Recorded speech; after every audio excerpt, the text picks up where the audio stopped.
ప్రజాస్వామిక వ్యవస్థలో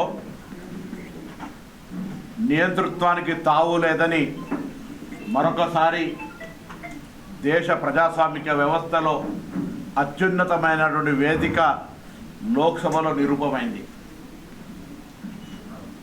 రాజకీయం చేయాలి, రాజకీయపరమైనటువంటి ఆటల ద్వారా ప్రజాస్వామ్యాన్ని బలహీనపరచాలనేటువంటి వాళ్లకు నిన్నటి బిల్లు బీగిపోవడం అనేది ఒక చెంపపెట్టుతో సమానం. దాన్ని కూడా రాజకీయంగా వాడుకొని మహిళలు ఏదో కాంగ్రెస్కు మహిళా బిల్లును వ్యతిరేకించిందని చెప్పేటువంటి ముసలి కన్నీరు కారుస్తూ మనువాద శాస్త్రాన్ని ఆచరించే మహిళలకు వ్యతిరేకంగా ప్రవర్తించే భారతీయ జనతా పార్టీ నటన కనిపిస్తూ ఉంది. 1980 ఏప్రిల్ 6 నాడు భారతీయ జనతా పార్టీ వ్యవస్థాపీకృతమైంది. 46 సంవత్సరాల్లో ఒక్క మహిళా అధ్యక్షురాలు లేరు వాళ్ళ పార్టీకి. జాతీయ స్థాయి అధ్యక్షుడిగా ఒక మహిళా నాయకత్వం లేదు ఆ పార్టీ. కాంగ్రెస్ పార్టీ స్వాతంత్రం తేవడంతో పాటుగా ఈ దేశ పురుష జనాభాతో పాటుగా సమానమైనటువంటి హక్కు ఉండాలంటే, ప్రజాస్వామిక భవిష్యత్తు నిర్ణయంలో వాళ్ళ భాగస్వామ్యం ఉండాలంటే ఓటు హక్కు మహిళలకు కూడా కలగజేసినటువంటి పార్టీ కాంగ్రెస్ పార్టీ. అంతేకాదు ఇలా స్థానిక సంస్థల్లో లేదా ఆనాడు రాజీవ్ గాంధీ గారు పంచాయతీరాజ్ యాక్ట్, దాని తర్వాత సోనియా గాంధీ గారు మహిళలకు 50%, ఇలా మహబూబ్ నగర్ మేయర్ మహిళగా ఉంది అంటే కాంగ్రెస్ పార్టీ ఇచ్చినటువంటి ఒక ఆలోచన విధానం తప్ప ఇంకొకటి కాదు అని బల్లగుద్ది చెప్పేటువంటి ధైర్యం కాంగ్రెస్ పార్టీకి ఉంది. అంతేకాదు మహిళలకు రిజర్వేషన్లు తేవాలని రాజ్యసభలో బిల్ పాస్ చేసి 2023లో లోక్సభలో పాస్ కావడానికి అన్ని విధాలా సహకరించినటువంటి పార్టీ కాంగ్రెస్ పార్టీ. కానీ డిలిమిటేషన్కు దానికి లెక్క వేసి మహిళా బిల్లుకు డిలిమిటేషన్కు మనం జనరల్గా చట్టసభ నేను ఒక పార్లమెంట్ సభ్యుడిగా 5 సంవత్సరాలు పనిచేసిన, దేనికి ఏ బిల్లుకు అదే తెలంగాణ విభజన బిల్లు 2014, అట్లా ఏ బిల్లు అయినా 371D కర్ణాటకలో ఉన్నటువంటి ఆనాటి హైదరాబాద్ రాష్ట్రంలో ఉన్నటువంటి జిల్లాలకు ఒక ప్రత్యేక ప్రతిపత్తి, సపరేట్ బిల్లు, ఇవన్నీ 2/3 మెజారిటీ అవసరం ఉండేటువంటి సవరణలు ఇవన్నీ. వీటిని పార్లమెంటులో అన్ని వర్గాలుగా రాజకీయ ఏకాభిప్రాయం తీసుకొని వచ్చి పెట్టేటువంటి అంశాలు ఇవన్నీ. రాజకీయపరమైనటువంటి నియంతృత్వాన్ని ప్రదర్శించాలని సీట్లు ఏకపక్షంగా 817 ప్లస్ కేంద్రపాలిత ప్రాంతాల్లో 850 సీట్లు పెంచుతూ దక్షిణ భారతదేశాన్ని బలహీనపరిచే విధంగా ఒక కాన్స్పిరసీ చేసేటువంటి ఒక ప్రయత్నం జరుగుతున్నప్పుడు ఇది దురదృష్టకరం.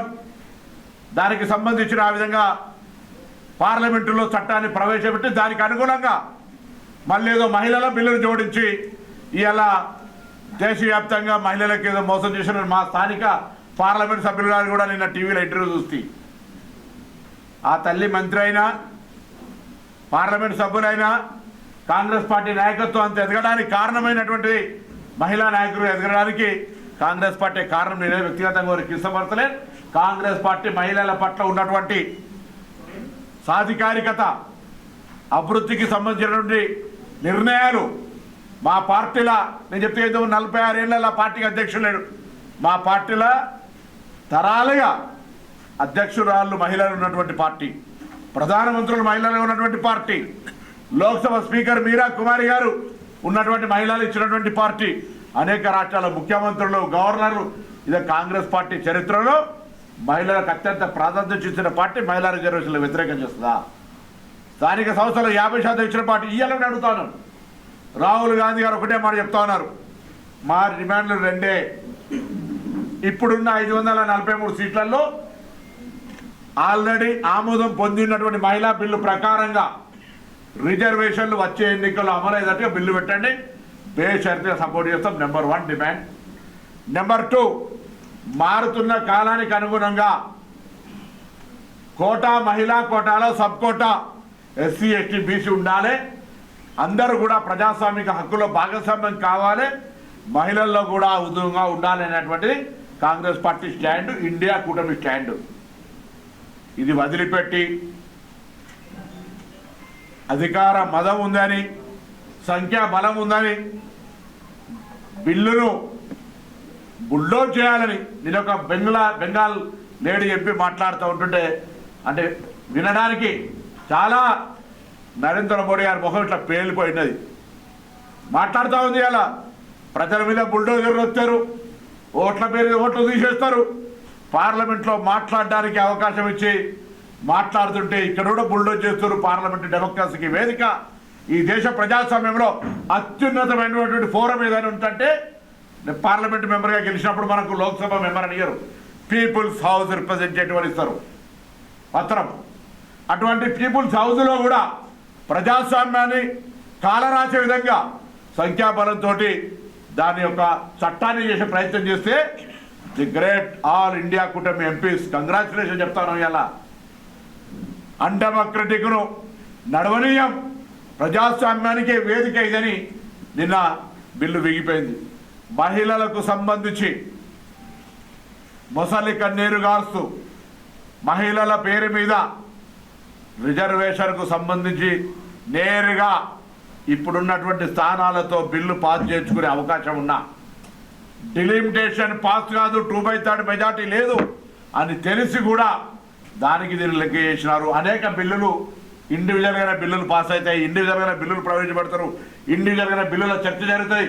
ఈవెన్ శాసనసభలో ప్రతి బిల్లుకు దానికి సంబంధించిన yes as you say yes, there is no అనేటువంటి విధంగా సవరణతో సహా బిల్ పాస్ చేసుకునే హక్కు ఉంది.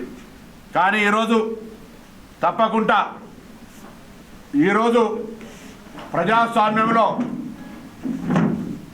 రాజకీయంగా నిరంకుశత్వంగా ప్రజాస్వామ్యాన్ని పూర్తి చేసేటువంటి ప్రయత్నం జరుగుతుంటే మరొకసారి ప్రజాస్వామ్యం గెలిచింది, ప్రజాస్వామ్య విలువలకు పార్లమెంటు వేదిక అయింది, దాన్ని కూడా రాజకీయం చేసే ప్రయత్నం చేస్తూ ఉన్నారు. ఏది ఏమైనా కాంగ్రెస్ పార్టీ మహిళా రిజర్వేషన్లకు కట్టుబడి ఉంది.